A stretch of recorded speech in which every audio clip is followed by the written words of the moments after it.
Autodesk power मिल के अंदर जब हम कोई टूल पाथ बनाते हैं तो उसमें हमें उसके लीड्स और लीड इन्स और लीड आउट्स इनको कंट्रोल करने की ज़रूरत हमें समटाइम पेश आती है।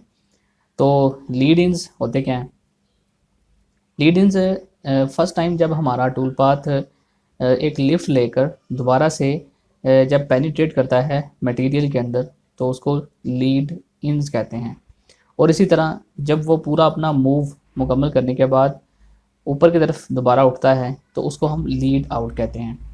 लिंक्स जो होते हैं इनके बारे में मैं आपको बता देता हूँ कि लिंक्स क्या होते हैं। इसमें ये होता है कि जब हमारा टूल पाथ कटिंग मूव करते हुए यानी कटिंग के दौरान ही एक जगह से दूसरी जगह जा रहा होता है तो उसको लिंक्स कहते हैं। ठीक है। अब इनको हम जो डिफरेंट कलर्स हैं उनके साथ हम इसको जो है वो डिफ्रेंशिएट करते हैं। ये हमारे पास जो डॉटेड लाइन आपको रेड कलर की नज़र आ रही है, ये मैं इसको थोड़ा सा हाईलाइट कर देता हूँ। ये जो डॉटेड लाइन है ये हमारी फर्स्ट लीड इन है, ये वाली जो डॉटेड लाइन है। और ये जो ग्रीन लाइंस होती हैं इनको हम कटिंग मूव्स या टूल पाथ लाइंस भी कहते हैं। और जो हमारे पास लिंक्स होते हैं उनका कलर हमारे पास पिंक कलर का होता है। पिंक कलर का जो हमारे पास लाइंस होती हैं उनको हम लिंक्स के नाम से जानते हैं। वो अब अभी अगर इसमें आती हैं तो मैं आपको दिखा दूंगा। अब चूंकि आज हमने डिस्कस करना है लीड इन्स और लीड आउट्स, इसके अंदर जब आते हैं, जब आप टूल पाथ बनाने के बाद ये देखें टूल पाथ कनेक्शंस को आप ओपन करते हैं तो यहाँ पर हमारे पास मुख्तलिफ ऑप्शन हैं। आज हमने लीड इन्स को देखना है। इसमें देखें कि surface normal arc, vertical arc, horizontal arc left, ये बहुत सारी ऑप्शंस हैं। वन बाय वन हम इसको डिस्कस करेंगे। सबसे पहले सरफेस नॉर्मल आर्क है। अच्छा, इसमें लीनियर मूव है, एंगल है और रेडियस है। अच्छा, अब ये हमने टूल पाथ बनाया, वो टूल पाथ बिल्कुल जहाँ पर हमारा मॉडल स्टार्ट हो रहा है बिल्कुल उसी जगह से हमारा टूल पाथ स्टार्ट हुआ। अब मैं ये चाहता हूँ कि मेरा टूल पाथ बिल्कुल मॉडल के एज से स्टार्ट होने की बजाय थोड़ा सा बाहर से अंदर की तरफ मूव करे, ताकि अगर कोई बाहर मटेरियल बच जाए इस एज के ऊपर, ये हाईलाइटेड एज जो है ये वाला, यहाँ पर कोई अगर मटेरियल बच जाए तो उस एक्सटेंडेड मूव की वजह से वो भी रिमूव हो जाए। तो हम यूज़ करते हैं इसमें लीनियर मूव, यानी लीनियरली आप उसको कितना एक्सटेंड करना चाहते हैं। मैं उसको 2 mm एक्सटेंड कर देता हूँ।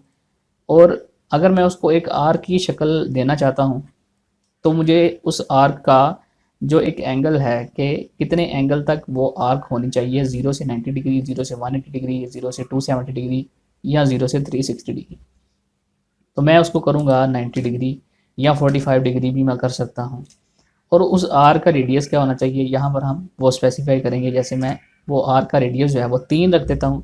अब मैं अप्लाई लीडियंस करूँगा। ये देखें हमारी जो लाइन है वो एक्सटेंड हुई है, देखें आगे की तरफ 2 mm, और इसके साथ साथ 2 mm एक्सटेंशन के बाद उसने एक एंगल लिया है तकरीबन हमारे पास 45 डिग्री तक।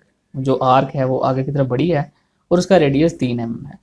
अब ये देखें इस एक्सटेंशन की मदद से हमें मिलेगा क्या। एक तो हमारा जो टूल है वो बिल्कुल स्मूथली इस आर्क के ऊपर ट्रैवल करते हुए हमारी कटिंग टूल लाइन को फॉलो करेगा। इसके दो फ़ायदे हैं। एक तो जो हमारी मशीन है उसको ज़्यादा जर्क नहीं मिलेगा इस आर्क की वजह से, और दूसरा फ़ायदा ये है कि अगर इस एज से बाहर अगर थोड़ा सा मटेरियल बच चुका है तो वो भी रिमूव हो जाएगा with the help of surface normal arc. अच्छा, इसमें देखें कि ये जो आपको लाइन नज़र आ रही है ना, ये वाली, दर हकीकत में ये जो लाइन है ये लिंक्स की लाइन है। ये वाली, ये येलो, ये लिंक्स हैं। अब ये नीचे की तरफ जा रही है। उसकी वजह ये है कि जब मैंने ये टूल क्रिएट किया था तो उसको मैंने सेफ जी हाइट के ऊपर नहीं बनाया था। जैसे ये देखें हमारा टूल बिल्कुल जी 0 के ऊपर पड़ा हुआ है। अब इसको थोड़ा सा ऊपर करने के लिए सेफ एरिया के अंदर जाएंगे और सिंपली यहाँ पर मैं कैलकुलेट करूँगा, अप्लाई सेफ एरिया करूँगा तो ये टूल पाथ मेरा जी लेवल से थोड़ा सा ऊपर उठ जाएगा। अब ये देखें कि ये मेरा जो टूल पाथ बना है इसमें ये जो हमारे लिंक्स हैं वो थोड़े से हमें ऊपर की तरफ नज़र आ रहे हैं, ये हमारे लिंक्स होते हैं। अच्छा, ये थे लीड इन्स। अब अगर ये लीड आउट है, यहाँ पे देखें, यहाँ पे कुछ भी नज़र नहीं आ रहा आपको। अगर मैं सेम ये जो मैंने लीड इन अप्लाई किया है, इसको सेम मैं लीड आउट के ऊपर अप्लाई करना चाहता हूँ, तो उसके लिए लीड आउट्स के अंदर आएंगे और यहाँ पर आपको एक ऑप्शन मिलेगी, make the lead outs the same as the lead ins. इसके ऊपर क्लिक करें, अप्लाई लीड आउट करें, तो ये देखें कि ये लीड आउट के ऊपर भी आपकी वही सेटिंग अप्लाई हो चुकी है। तो ये है लीड इन्स और लीड आउट्स। अब लीड इन्स के अंदर आए तो हमारे पास जो इसके बाद ऑप्शन है वो वर्टिकल आर्क है। वर्टिकल आर्क और जो हमारे पास सरफेस नॉर्मल आर्क है, ये तकरीबन सेम ही है, तो लिहाजा हम इसको डिस्कस नहीं करते, आगे चलते हैं हॉरिजेंटल आर्क की तरफ। हॉरिजेंटल आर्क जस्ट लाइक मतलब ऐसे है कि आपकी ये जो टूल पाथ की एक्सटेंशन है ये मिली है वर्टिकली, यानी ऊपर वाली साइड पे। अगर आप इसको हॉरिजेंटल जो है वो एक्सटेंड करना चाहते हैं, जैसे अगर हम इसको टॉप व्यू से देखते हैं तो हमें ये सीधी नज़र आ रही है। अगर हॉरिजेंटली इसको हम करना चाहते हैं तो उसके लिए आप यहाँ पर हॉरिजेंटल आर्क सेलेक्ट करेंगे और बाकी की सेटिंग जो है वो सारी एज इट इज़ रहेगी। अप्लाई लीडेंस करेंगे तो ये देखें आपकी जो लाइन है वो हॉरिजेंटली मूव कर चुकी है, जिस तरह आपको स्क्रीन के अंदर नज़र आ रहा है।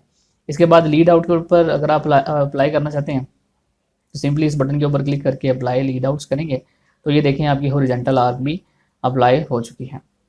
अब इसके बाद हॉरिजेंटल आर्क, लेफ़्ट राइट, ये सारी चीज़ें उसी के अंदर आती हैं। अगर आप लेफ़्ट की तरफ, अब ये देखें ये वाली जो मूवमेंट है ये हमारी राइट की तरफ है, ये लेफ़्ट की तरफ है।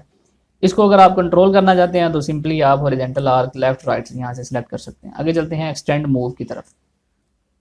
इसमें कोई आर्क नहीं है, जस्ट हमने अपने ये जो मूव है ये वाला, इसको एक्सटेंशन देनी है 2 mm की, तो इसको हम अप्लाई करेंगे तो ये देखें कोई आर्क नहीं लगाई, जस्ट हमारा मूव जो है वो एक्सटेंड हो गया वहाँ से थोड़ा सा आगे की तरफ।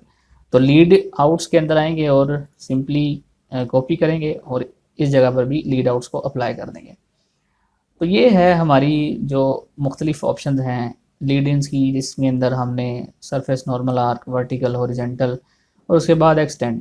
स्ट्रेट जो है ये भी सिंपल जो है वो हमारे पास है एक्सटेंडेड मूव की तरह ही, लेकिन इसके अंदर हमने एंगल दिया हुआ है। अब ये देखें इसका जो एंगल है ये 0 डिग्री है, एक्सटेंशन 0 डिग्री के ऊपर मिली हुई है। स्पेसिफिक एंगल के ऊपर अगर आप इसको एक्सटेंशन देना चाहते हैं, जैसे 45 डिग्री के ऊपर मैं इसको अप्लाई करता हूँ, ये देखें हमारी लाइन जो है वो 45 डिग्री मुड़ चुकी है। तो इस तरह स्ट्रेट को आप किसी स्पेसिफिक एंगल के ऊपर भी एक्सटेंशन दिलवा सकते हैं। रैंप जो है इसको मैं जो इसके बाद एक लेक्चर बनाऊंगा उसके ऊपर मैं उसमें ये डिस्कस करूंगा रैंप, और रैंप के साथ साथ जो लिंक्स हैं इनको भी मैं नेक्स्ट लेक्चर के अंदर कवर करूंगा। तो बाकी इसके अंदर और कोई ख़ास जो है वो हमारे पास नहीं है कोई चीज़ लीड इन्स और लीड आउट्स के अंदर। काफ़ी दोस्त इसके बारे में पूछ रहे थे कि जी लीड इन्स और लीड आउट्स के बारे में बताएं। तो ये सिंपल एक बहुत आसान सी चीज़ है, जस्ट आप टूल पाथ को स्टार्ट पॉइंट से किसी बिहेवियर के साथ एक्सटेंशन देना चाहें तो लीड इन्स का इस्तेमाल किया जाता है और लीड आउट्स का इस्तेमाल किया जाता है। तो इसमें बहुत बड़ी कोई रॉकेट साइंस नहीं है, ठीक है। आप इसको अपनी मंशा, अपनी मर्ज़ी के मुताबिक जहाँ पे ज़रूरत हो इस्तेमाल कर सकते हैं। मैं उम्मीद करता हूँ आपको ये लीड इन्स के बारे में काफ़ी जो आपका कॉन्सेप्ट है वो क्लियर हुआ होगा। मिलते हैं नेक्स्ट वीडियो के अंदर। नेक्स्ट वीडियो के अंदर हम लिंक्स और रैंप को डिस्कस करेंगे। रैंप एक अच्छी चीज़ है, नेक्स्ट वीडियो ज़रूर देखिएगा। तो मिलते हैं नेक्स्ट वीडियो के अंदर, तब तक मुझे दीजिए इजाज़त। अल्लाह हाफिज़।